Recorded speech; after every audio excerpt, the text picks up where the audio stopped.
Hey guys, my name is Elijah and in this tutorial I will show you how to export in Asana.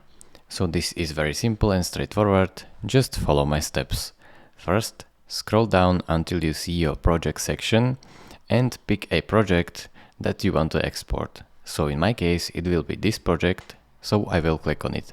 Now, once the project is open, you can head right here into project name, and right next to project name it is available this drop down menu which says action.